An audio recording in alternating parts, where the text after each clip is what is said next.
Yo, shout out to people, man. It's the King So Rich, and I'm honored to be a guest host one more time right here at Judicial Exploits, a show where we exploit the malfeasance that transpires within the justice system, within the judicial system from start to end, right? And you know, the criminal justice system, but I like to call it the criminal injustice system because it was founded and operates on exploiting the people, right? Black and brown people to be more specific. And we're going to dig deeper into that conversation today and into systemic racism as a whole with our guest, my brother, Moshe. Moshe, what's good, King? How you feeling? Introduce yourself to the people, please. Peace, King. Peace, Rich. Thank you for having me. My name is Moshe Canty. I'm originally from East New York, currently the Associate Director for the Center for Community Alternatives in my professional role, but in my business role, I'm the CEO along with my wife, Rachel Canty, of Conscious Mind Ventures, LLC. Formerly incarcerated. Unfortunately, I spent 22 years confined to those penal gulags, but I'm free now. I'm here to basically share with the people my personal stories of how I was directly and indirectly impacted by systemic racism. So good afternoon to you and everybody else. Thank you for having me on. No, without a doubt, man. So if you could, right quick, if you could just tell the people how long you were incarcerated for. Thank you. Well, as I said, man, I spent a total of 22 years incarceration off my previous bid. I was released September 8th of last year. And I was originally locked up for that prison bid on October 6, 1998. So it was a total of 22 years. God damn. 22 years. Oh, man, yo, listen. Well, first and foremost, welcome home, man. You know, it's an honor to have a brother like yourself on the free side, right? Or as free as this side is, right? So let me ask you, man. So let's get straight to it. Let's dig right into it. Let's get straight to the meat and potatoes. So let me ask you, during those 22 years, during that long time of incarceration, like what injustices did you experience, if any? Well, from the beginning, I mean, you know, from the time that the handcuffs were placed on me, that was the first form of injustice that I experienced. And I say that, you know, because that is just an extension of what we as a people have endured since our people were forcibly removed from, you know what I'm saying, our ancestral homeland and brought over here as slaves. So that was just an extension of that. And then that led to ultimately me sitting or standing in front of a judge where I had to then, you know, adhered to a rule of governance that I had no hand in. And what I mean is I'm talking about the criminal justice system itself. It's illegitimate because for it to be established, it had to first be established on enslaving and oppressing and plundering and murdering with impunity. So these laws that they established off the backs of our people, you know, were illegitimate from the foundation. So that interaction that I basically came upon was unjust and illegitimate itself. So that I hope that answers that question. No, absolutely, man. I mean, you know, you mentioned slavery, right? 250 plus years of slavery, 100 years of Jim Crow, 60 plus years of unequal, quote unquote, justice, right? So, beginning was never designed to have you and I in the position in which we would be those that are in power. You know, the whole objective, you know, for putting our ancestors in chains was so that they could oppress, exploit, and take advantage of everything that our people would provide for the system itself. We helped with the construction of the system from the foundation. Laws were constructed that would ultimately keep our people in their place. We never had no hand in the construction of these laws. We never made these laws. These laws were made by white men, by slave owners, you know, to keep their slaves in check. Right. And when we fought out against them, laws were made to criminalize us because we were fighting for our freedom. All right. So anytime we fought for our freedom, we was made out to be criminals. So freedom for us was a crime for them. Freedom for them was a crime to us. So we have different views. Our people are an extension of those laws that were unjustifiably and unjustly keep us in our place. Ever we rise up to try to reclaim our freedom as free people, we're labeled as criminals and revolutionaries and radicals and etc. You know, because the system wasn't designed to help us thrive. It was always designed to keep us in our place. So in 2021, do you feel like that's still the case? Absolutely. I mean, look at the laws of society right now. I mean, as I just stated, coming from out of the penitentiary just last year, there are laws that are on the books right now that keep individuals inside from still being subjected to long terms of confinement, whether that be in SHU or whether that be in prison itself. There are unjust laws that are keeping countless individuals, many in which are innocent, black and brown bodies, spending years and decades in the penitentiary. Look at the laws that help justify the killing of Eric Gardner, Mike Brown, Trayvon Martin, and the list keeps going on. Walter Scott. I mean, how many names we got to keep going? Laquan McDonald, et cetera, right? Amadou Diallo. I could keep going and going and going and going, right? Breonna Taylor. We don't even want to go there. Laws are designed to protect those that are in power. And as long as we are in the position that we're in, we're going to continue to be in a position in which we'll be speaking on these platforms here, talking about how the laws don't protect us, but they're only designed to protect the powerful. That's just a fact. That's just the nature of the system. It's always been like that. So let me ask you, like, is it futile to attempt to change the system that's been around for over 400 years? And let me break that down a little more. Like, at the end of the day, we've always been fighting. Right? Like, we've always pushed back. We've always challenged these rules, these laws, these regulations that were put into place to keep us down, to keep us oppressed. And yes, we have made leeway. We have made headway. But in comparison to the amount of time that we've been oppressed, like, that leeway has been incremental.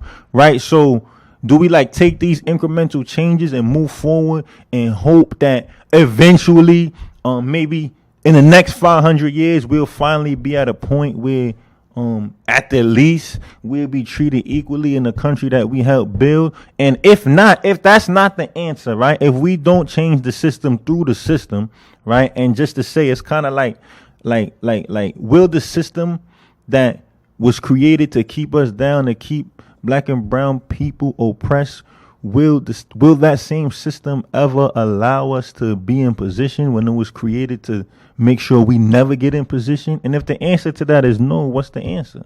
Like, do we step out and create our own society? Like, what's your thoughts on that? The beautiful thing about that, my brother, is that we don't have those answers. Like, we don't know what the future holds. Like, we can't predict the future. But what we can do, what we do know is that silence is acquiescence. If you remain silent in the face of oppression, then you might as well be the one that's doing the oppressing. All right. But, the beautiful thing about the system is that, we can speak out. Right. We can speak out when we know that there is injustice running amok. And we have a moral obligation when it is wrong, when there are injustices, not to remain silent, but to say something about it. The hope is that by doing so, we'll be able to teach our progeny, our posterity, that we have a moral obligation to speak out against injustice, in hopes that, somehow they might be able to change the laws that perhaps we were not able to change. They might be able to put themselves in a position of authority in which they can ultimately, change the system from within, because that's what's needed. We need to get inside the system so that we can make the changes. And that's just the reality, man, because for too long, racist, patriarchal, old white men have been in power, and they have been the ones that have been perpetuating centuries-old abuse against our people. So we need some of our people in there, some of those who can make the changes. And perhaps if we continue that along those lines, then maybe we'll be able to make some significant changes. And hopefully that's the only thing we can hope for moving forward. Hope, man. Hope, such a powerful word. Sometimes it is. Should I hope? I don't know. I can't help but to kind of think, like, you can hope for anything, right? Like, hope is imagination. Our imagination stretches forth way past anything we could really, like, conceptualize. So, absolutely. So, I guess I would kind of push back and say, is that too low of a bar to hope for, right? And I guess the reason I'm asking is because, time and time again, we see, like, individuals that we respect, individuals that we feel represent us, get into office, get into these positions of power, and even if they mean well, it's like they can't really do too much for us, right? Like just based on the way that things are structured, based on some of the laws that are in place, like it's too much laws in place against the people. And this is just a perspective, right? It's too much laws in place that even when we do infiltrate the system, become a part of the system, and try to make things right, for lack of a better term, is too difficult. You riding against a whole machine, right? And we're adhering to laws that were created centuries ago, right? We're adhering to laws that were created at the height of slavery, Jim Crow, right? Some of the most oppressive times for black and brown people in America. So how do we still keep these same laws intact? And that's what I'm talking about. And move forward. And that's a great point. Now, and I don't want you to get the impression that what I'm saying is that we get, our people get in power for the sake of perpetuating oppressive laws or what have you. Now, that would be counterintuitive. No, I'm not saying that. I'm saying that there needs to be a complete overhaul. Like the system from the ground up needs to be reconstructed. The system that we currently know, the American system, it wasn't made for us. The system was made by a bunch of slave owners whose objective was to enslave, right? Yes, they didn't in the original documents, they didn't have us in mind. That's already established. We were 3/5 as individuals, right? They looked at us as 3/5 of human beings. So we were less than beasts. We didn't have a role in the process of the construction of the government. Yet there was an effort during the Reconstruction period to be, for lack of a better term, to try to restore some of those humane rights. But even the language during the Reconstruction period, as we know with the 13th Amendment to the United States Constitution, although they was quote unquote freeing slaves from chattel slavery, there is a mechanism within the 13th Amendment that says that only if you've been duly convicted as a crime, then now you can still be a slave. So there's language that's incorporated within the texts or the manuscripts, which are the main ingredients which make the system itself thrive, that keeps us as black and brown bodies further oppressed. So I'm talking about that there needs to be systemic changes. I'm talking about there needs to be a complete overhaul of the system itself. We need to reevaluate whether or not these laws are actually in furtherance of our betterment or they're actually in furtherance of our detriment. And if it's the latter, then this definitely needs to be a total overhaul of the system. Facts. Okay. There's no question about that. Okay. Yeah, I'm with you. Let's dive into that a little bit, because you mentioned the 13th Amendment, right? And it's not verbatim, but like to summarize in a nutshell, it says that slavery is abolished except for when individuals are being punished for, or sentenced, to be more specific, of a crime. Or to quote it correctly, if you've been duly convicted of a crime. Thank you. Right? Yeah. Yes, so like duly convicted, absolutely. How do we feel about that, right? So like I just did a little bit under a decade in prison, right? And for majority of those years, I didn't work.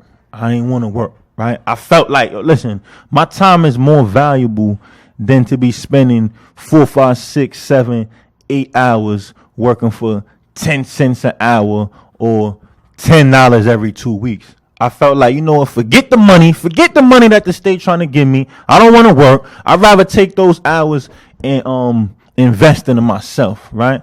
Like, I don't even feel right working for 10 cents an hour. But it's like at the end of the day, that's the modern day slavery, right? Like you got 40 to 70,000 plus men and women incarcerated in these different states, right? New York State, Alabama, all of these different states, and we working for pennies on a dollar, right? And then, like, what's your thoughts on that? So you address a number of points, right? And I think that we need to first start with the fact that the system that currently exists has an origin somewhere. And whenever you want to examine the problem, you have to look at the root of what that problem is. So let's start from the beginning, right? Okay. So there are slaves, all right? There's a civil war, all right? the war's over now. Now you have 4 million slaves that are just wandering aimlessly, being told that they're free.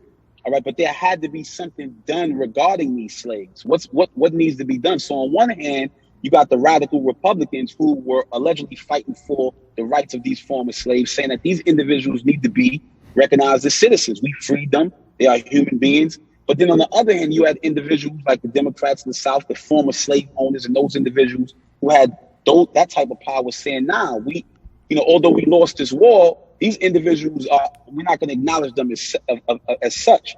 So there was language that was incorporated. There had to be compromise that between these two different parties, right? So when we look at the radical Reconstruction period of what took place, decisions were made in which federal troops were then removed from the South, right? That at one time were protecting these former slaves, right?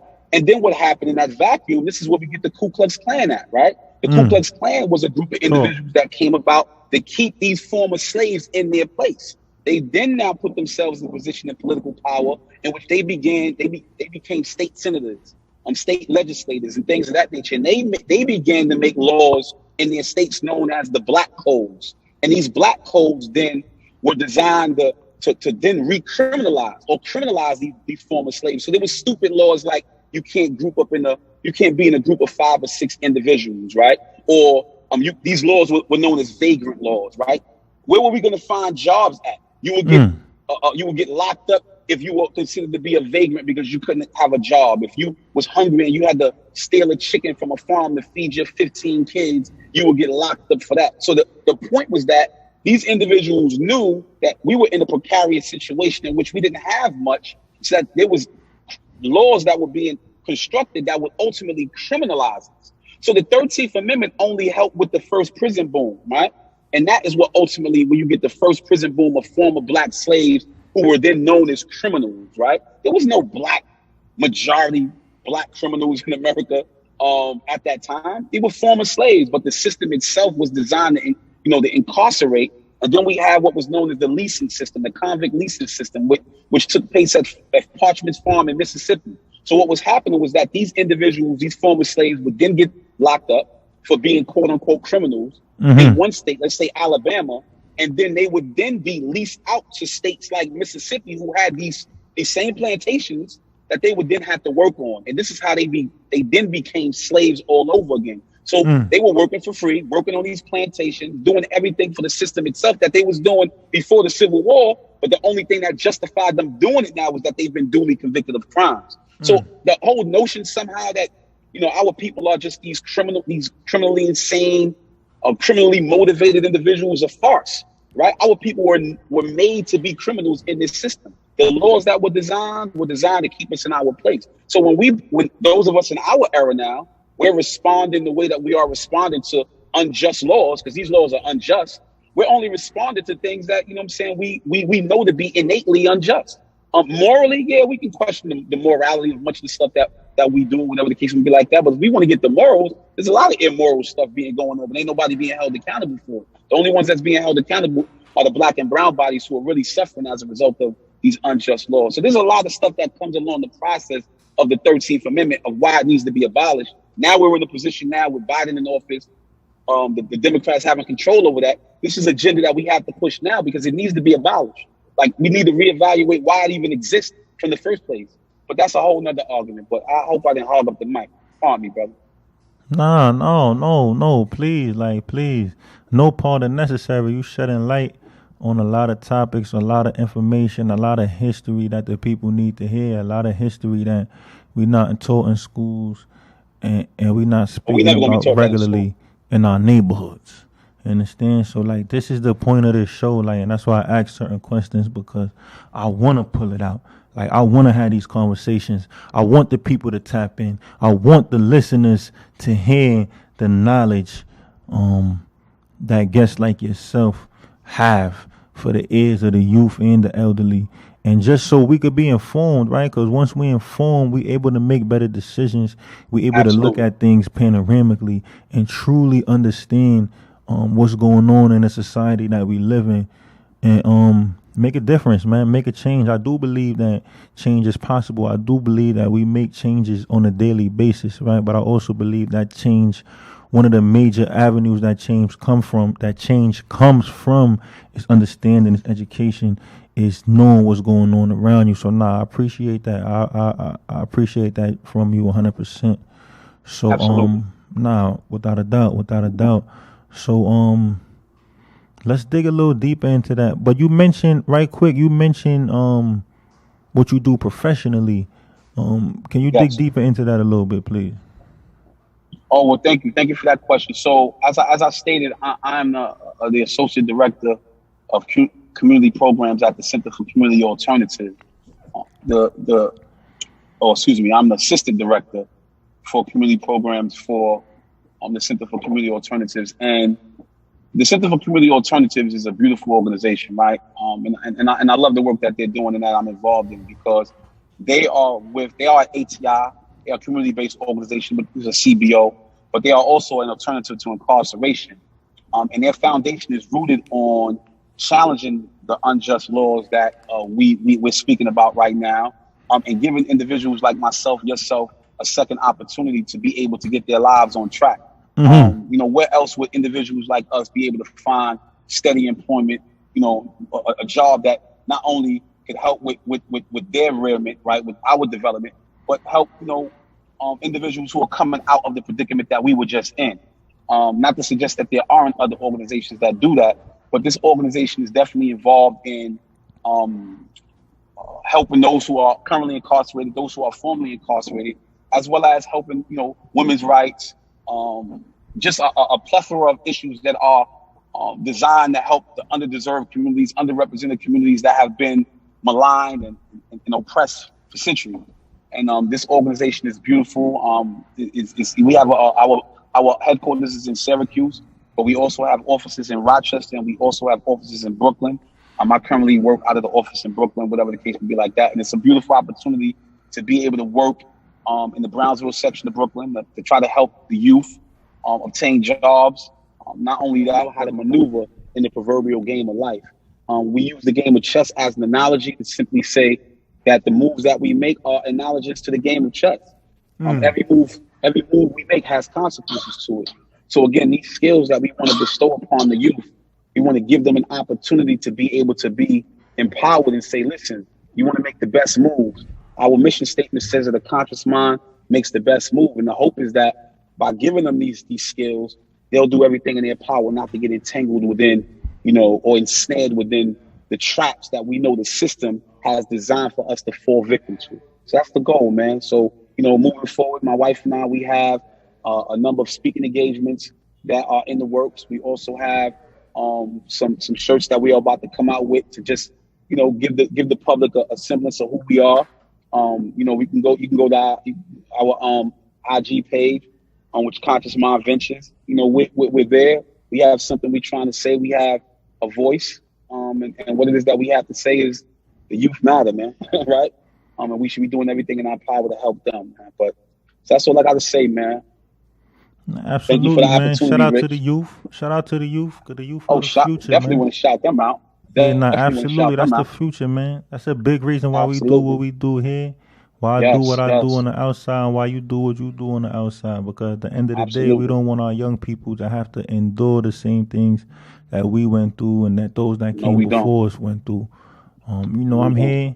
I'm here as a vehicle to help elevate the voices of the people, man. I hope that's what I did today. I hope that's what transpired today. We got a great mind in Moshe, and I appreciate the thoughts, the ideas, the history that you shared here with us, right? And I hope that the people tapped in and they was listening to the words of wisdom that this brother pushed out to the people, man. We here to elevate voices at the end of the day, the voices of the people who sometimes are not always heard, or the voices of the people who actually speak for the people, right? No puppets.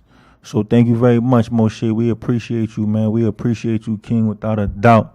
And that's it. I thank you, bro. I mean, I want to, shout you guys out too, man. The work that you guys is doing, man, is amazing. Like, keep shining that light, man, in the communities that we come from. Because if those lights are not shined in these communities, man, it's going to continue to remain dark. And, keep being the voice of the voiceless, man. I appreciate you guys having an opportunity, man, open up a forum for the people, man. That's important, man. And judicial exploits is like, think about that name right there. That's just so beautiful. The work you guys are doing are amazing. So I really appreciate that. No, absolutely, man. Thank you very much. Thank you very much. Without a doubt, man. Listen, that's today's episode. Judicial Exploits, where we exploit the malfeasance that transpires within the judicial system. And we talk to the people, man. If you got a story to tell or share, tap in. judicialexploits@gmail.com. You and I verse all inkslinger@gmail.com. Tap in. That's it.